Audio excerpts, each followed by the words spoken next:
And here we go.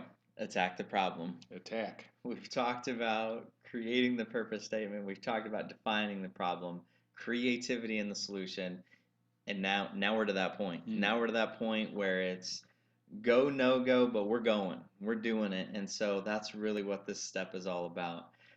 In this step, what have you found? What have you experienced? We figured out this is what our solution is, and so often I've seen even in so varied context, we get to this point and there's excitement, but nothing happens. They don't know what to do with Mm-hmm. it.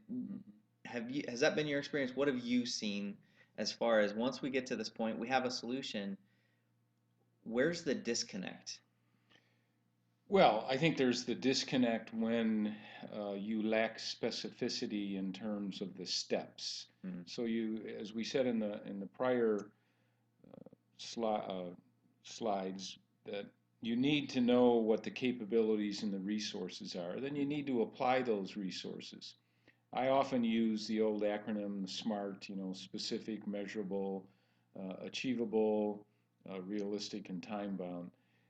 You need to get into the specificity of who is doing what and when are they doing it. If you focus in on the action plan that you've developed and you focus in on the specificity, holding people accountable, Mm-hmm. it's going to work. And I used that sports ministry example earlier, and I think that's what's been one of the hallmarks, among other things, of the success is the specific focus and applying specific resources that are out there Yeah. that get applied to the circumstance. Mm, that's good.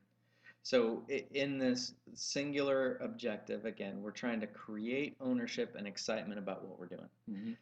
And I really appreciate the way that you've talked about these resources of understanding what we really have. And that's not just time, that's not just money, that's really the people Mm-hmm. and their own capacity along with their own abilities and passion. Mm-hmm. So huge to understand that and to take time to unpack that a little bit, Mm-hmm. especially when we're getting to this stage, because the activities of this meeting, now that we're sitting down, now that we're saying this is what we're going to do, this is where the rubber hits the road. This is where we've got to do something.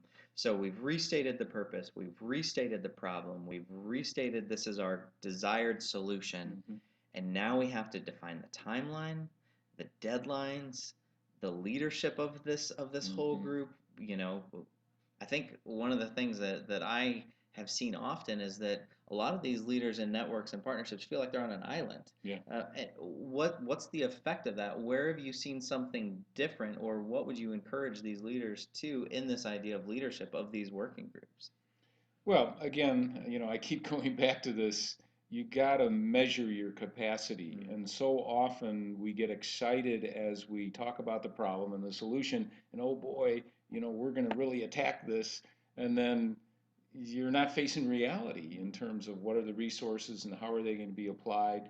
And it's not just accountability. I mean, that is an issue, but it's really, can you do it? Do you have the capacity and the capabilities to do it? So that's where I see it falling down often is people are dreaming about applying the solution to the problem, and it's really a dream, yeah. not reality.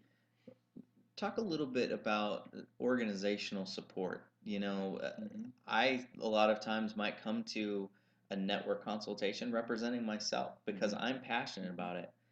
What does that look like as far as for the organization Mm-hmm. if they're not on board or if, capacity, you just talked about that. How does Mm-hmm. capacity relate to the organization I Right. represent as well?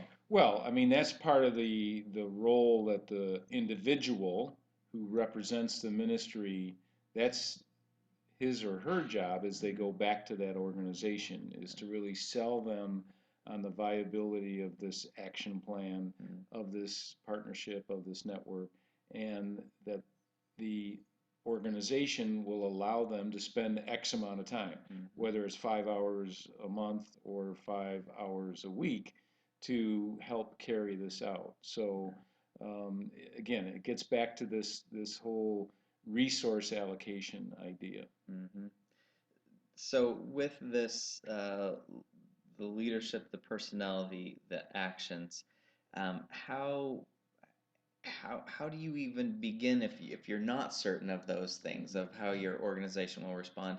As a working group leader, how do you encourage people to still take ownership Mhm. when they may be hesitant, when they push back?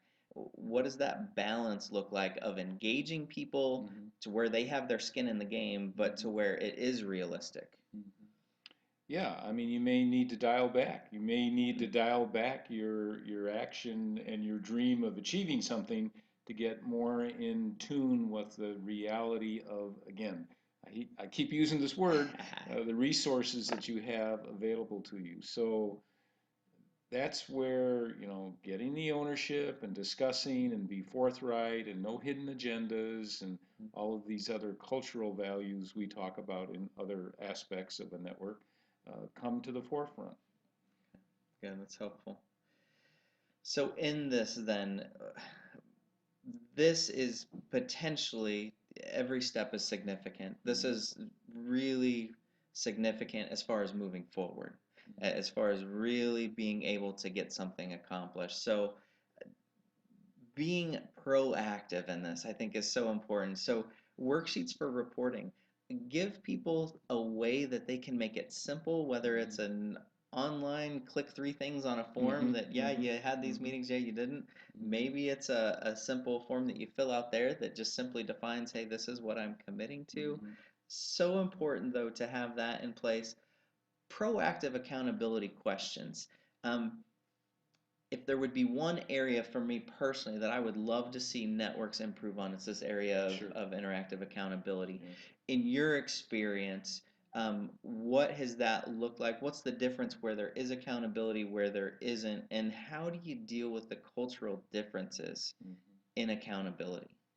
Well, I think a lot of that really is how you set that up. Mm, And so if you set it up in terms of uh, this is what accountability looks like, this means I'm going to call or I'm going to write an X number of times. And, if I find that it isn't working, how do I approach you? mm, Those things have not been talked about enough. So I think that's a number one issue. The other area that I see most of our networks falling down in is the area of communications. mm, That those involved in the working groups who have committed to doing something, and the leadership, they basically go away from the meeting with great intentions, but the tyranny of the urgent takes over and they kind of fall down on the communication. mm, So I would say, as in terms of the number one thing after you've decided what you're going to do and how you're going to do it, is to really establish that communication and hang in there and do that. mm, mm. That last phrase, hang in there and do it. The the determination and the Mm, mm, persistence and the consistency that mm, this requires is not easy right. because in a lot of ways we're all volunteers. Everyone's doing it on their own time, on their Mm-hmm, own dime, mm-hmm, or because they're just passionate about it. mm-hmm, And so that consistency, when you don't have that positive reinforcement that can come through communication, that mm-hmm, can come through the recognition of doing the steps that you've done, yeah, causes this, well, is it really that important? right, Unintentionally. That's right, no one's desire, but that can happen. right. Really important to take a look at that simple communication strategy. Mm-hmm. When you end this session, celebrate. Amen. You gotta give it to the Lord, restate the purpose.